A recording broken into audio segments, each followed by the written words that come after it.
हर हर महादेव दोस्तों, आप सभी का स्वागत है आपके अपने YouTube चैनल भक्ति विद सिया में। आज हम सुनेंगे प्रदोष व्रत महात्म एवं गुरु प्रदोष व्रत कथा। प्रदोष व्रत के महात्म को गंगा के तट पर किसी समय वेदों के ज्ञाता और भगवान के भक्त सूत जी ने शौनकादि ऋषियों को सुनाया था। सूत जी ने कहा है कि कलयुग में जब मनुष्य धर्म के आचरण से हटकर अधर्म की राह पर जा रहा होगा, हर तरफ अन्याय और अनाचार का बोलबाला होगा, मानव अपने कर्तव्य से विमुख होकर नीच कर्म में संलग्न होगा, उस समय प्रदोष व्रत ऐसा व्रत होगा जो मानव को शिव की कृपा का पात्र बनाएगा और नीच गति से मुक्त होकर मनुष्य उत्तम लोक को प्राप्त होगा। सूत जी ने शौनकादि ऋषियों को यह भी कहा कि प्रदोष व्रत के पुण्य से कलयुग में मनुष्य के सभी प्रकार के कष्ट और पाप नष्ट हो जाएंगे। यह व्रत अति कल्याणकारी है। इस व्रत के प्रभाव से मनुष्य को अभीष्ट की प्राप्ति होगी।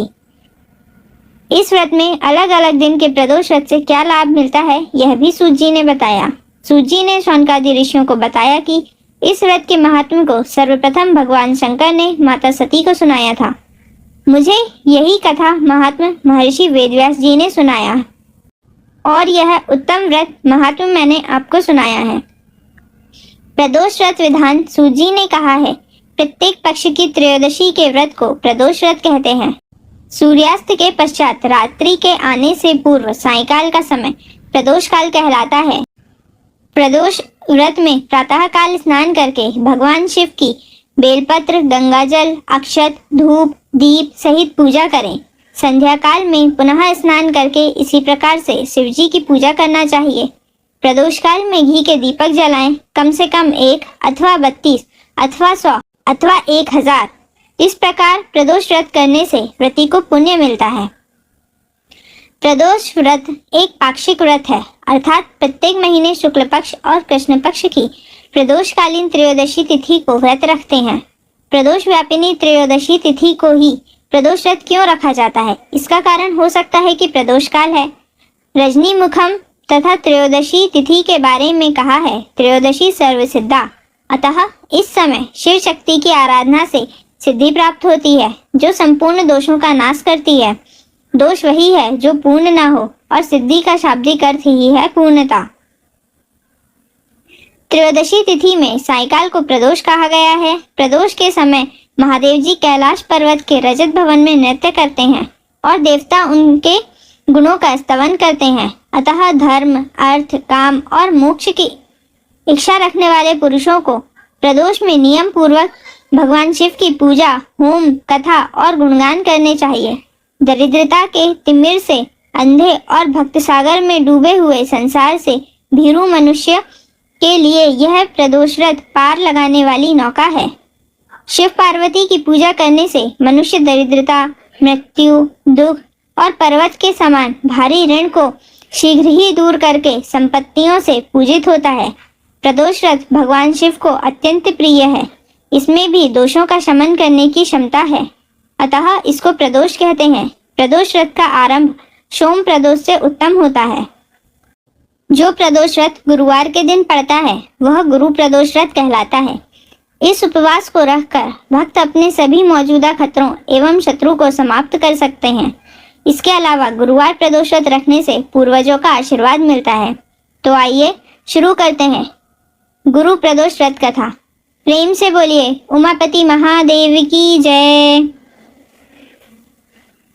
एक बार इंद्र और वृतासुर की सेना में घनघोर युद्ध हुआ। देवताओं ने दैत्य सेना को पराजित कर नष्ट भ्रष्ट कर डाला। यह देख वृतासुर अत्यंत क्रोधित हो स्वयं युद्ध को उद्यत हुआ।